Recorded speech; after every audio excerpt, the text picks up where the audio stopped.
उन्होंने वास्तव में बहुत से माफिया को खत्म कर दिया। ड्रग्स माफिया थे लगभग समाप्त हो गए, खनन माफिया थे लगभग समाप्त हो अपना गए। दल के जिला अध्यक्ष हरिओम पटेल जब कोनो पीड़ित का मुद्दा उठावत है तो बताओ लोग इनका धमकी दिए लागत। यही हमारे संवाददाता इनके पास पहुंचे और जीरो ग्राउंड रिपोर्ट की बात आप लोगों के सामने रख दिया, जो आपकी खबर में बढ़िया देखो। नमस्कार, आपके साथ लवकुश कुमार। आज राजधानी लखनऊ के गोसाईगंज थाना क्षेत्र के अंतर्गत रहमन नगर में मौजूद हैं। आपको बताएंगे जो अपना दल के जिला अध्यक्ष हरिओम पटेल हैं, जो अनलीगल कार्य होते हैं उनके खिलाफ अगर आवाज उठाते हैं तो उनको धमकी दी जाती है। लेकिन कहीं ना कहीं ये जो अपना दल है ये भारतीय जनता पार्टी से मिला हुआ दल है। अगर ऐसे में जहां पर योगी सरकार कहती है कि भारतीय जनता पार्टी में जो गुंडे माफिया हैं सिर्फ आवाज सुन के डरते हैं, लेकिन ये तो सोचने वाली बात होगी कि जो अपना दल के संगठन के जिला अध्यक्ष हरिओम पटेल जी हैं, इनको खुलेआम धमकी दी जाती है और ये प्रशासन से ये मांग करते हैं कि हमारी सुरक्षा के लिए व्यवस्था करे। तो ऐसे में जो हमारे साथ हरिओम पटेल हैं, उनसे जानने की कोशिश करेंगे कि ऐसे कौन से जो अनलीगल कार्य हैं जो उनके खिलाफ आवाज उठाते हैं तो लगातार उनको धमकियां दी जाती हैं और लगातार टॉर्चर किया जाता। तो ऐसे में क्या लगता है कि सहयोग मिल पाता है सरकार का, नहीं मिल पाता है इनकी जान की रक्षा के लिए? ऐसे में क्या सरकार इनके लिए क्या सुरक्षा व्यवस्था करती है? हरिओम पटेल जी, बहुत बहुत स्वागत है हमारे न्यूज चैनल में। आपके साथ कैसी क्या घटना हुई तो आप एक वीडियो जारी कर कहते हैं कि मेरी जान को खतरा है? देखिए, सबसे पहले तो मैं आपको बहुत बहुत धन्यवाद ज्ञापित करता हूं कि आपने मेरी बात को सुना और मेरा पक्ष रखने के लिए आप मेरे पास आए जी। इसके लिए आपके चैनल का बहुत बहुत धन्यवाद। तो मैं आपको बताना चाहूंगा कि एक जो हमारे इस सरकार में योगी जी का नाम एक बहुत बड़ा नाम है। उन्होंने वास्तव में बहुत से माफिया को खत्म कर दिया। ड्रग्स माफिया थे लगभग समाप्त हो गए, खनन माफिया थे लगभग समाप्त हो गए, अभी एक छुटपुट काम चल रहे हैं। लेकिन एक बहुत बड़ी माफियागिरी चल रही है, ये रेपो एजेंसियां। शायद आप लोगों को नहीं पता होगा, आज तक किसी ने मुद्दा नहीं उठाया जी। मेरे पास एक प्रकरण आया कि एक हमारे गांव का एक श्याम सुंदर लड़का था, उसकी गाड़ी को जो है चिन्हट चौराहे पकड़ ली जाती है और गाड़ी पकड़ने के बाद उसकी 2 या 3 किस्तें बाउंस थी।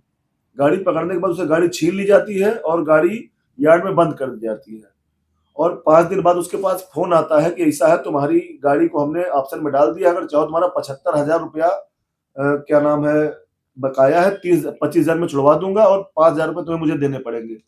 साई एसोसिएट नामक कंपनी थी और उसके पूर्वी काम कर रहे थे उसमें।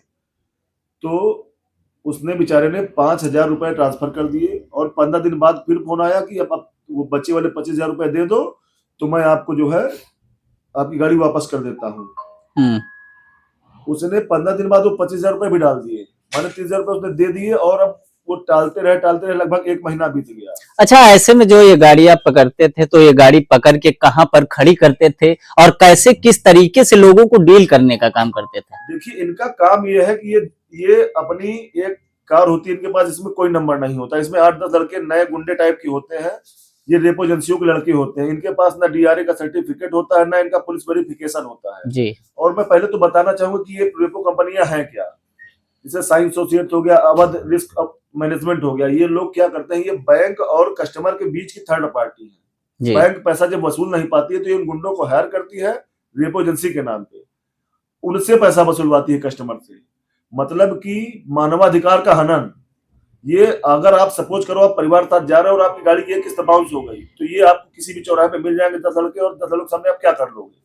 ये आपके बच्चे के साथ, आपके बीबी के सामने आपके साथ बेइज्जती करेंगे और आपसे रेपो के नाम पे 20,000 रुपया, 50,000 रुपया, अगर 4 पहिया से तो 50,000 रुपया, अगर 2 पहिया से तो 10,000 रुपया चालू करते हो, 5,000 रुपये तक और 20,000 रुपये तक ये ले लेते हो आपसे फर्जी। ना वो आपकी किस्त में कटता है और ना किसी में कटता है। अगर आपके पास पैसा नहीं है तो जबरदस्ती ये आपकी गाड़ी जब्त कर लेंगे और यार्ड में खड़ी कर देंगे। ये इनका मामला था। तो ऐसे में आपने मामला उठाया है और कहा है कई मान लीजिए जैसे बंद हो गई हैं, तो ऐसे में आपने आवाज उठाया, आपको लगातार धमकी मिल रही, तो ऐसे में प्रशासन से आपने क्या मांग किया अपने लिए? देखिए, जब मैंने इनका, आपने देखा होगा कई वीडियो वायरल हुए, मैंने इनके 2 ऑफिस बंद कराए। मैंने साई एसोसिएट्स का ऑफिस बंद कराया और अवध रिस्क मैनेजमेंट, जो कि बहुत बड़ी यहाँ पे सबसे बड़ी कंपनी अवध रिस्क मैनेजमेंट, इसके कम से कम 20 ऑफिस है, मैंने इसका ऑफिस अंसल वाला बंद करवा दिया है।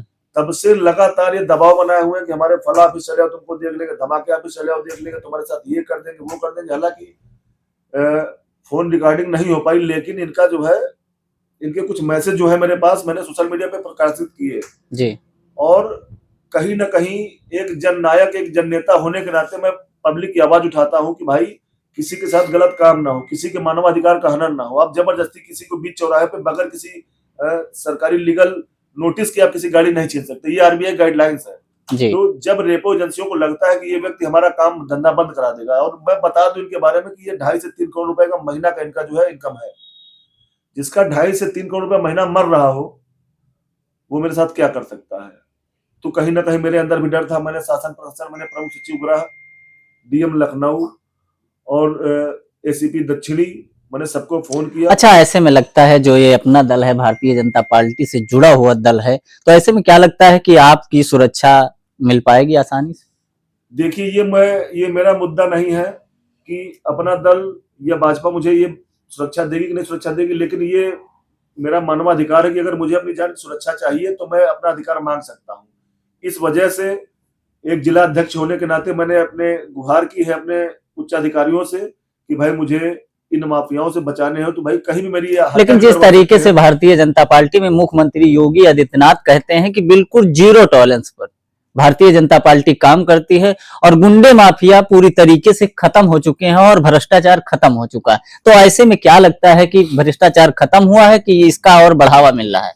देखिए, पहले तो बताना चाहूंगा कि बहुत हद तक इन्होंने समाप्त कर दिया है, लेकिन जिस चीज के बारे में उन्हें पता ही नहीं कि रेपो एजेंसियां हैं क्या, जिस चीज के बारे में उन्हें पता ही नहीं, आज तक किसी भी न्यूज चैनल को ये पता नहीं है कि रेपो एजेंसियां हैं क्या जी। जिस मुद्दे को मैंने उजागर किया है, अगर ये आपके मीडिया के माध्यम से योगी जी के तक पहुंचता है तो मुझे पूर्ण विश्वास है कि वो इस मुद्दे को हल करेंगे और इन रेपो एजेंसियों को बंद कराने का काम करेंगे। ये पूरे उत्तर प्रदेश नहीं बल्कि पूरे भारत में हर जिले में व्याप्त है और ये गुंडाई चरम सीमा पर चल रही है और जो इनके खिलाफ आवाज उठाता है उनको दबाने का प्रयास करते हैं। उसी के हिसाब से मुझे मेरी जान खतरा बना हुआ है।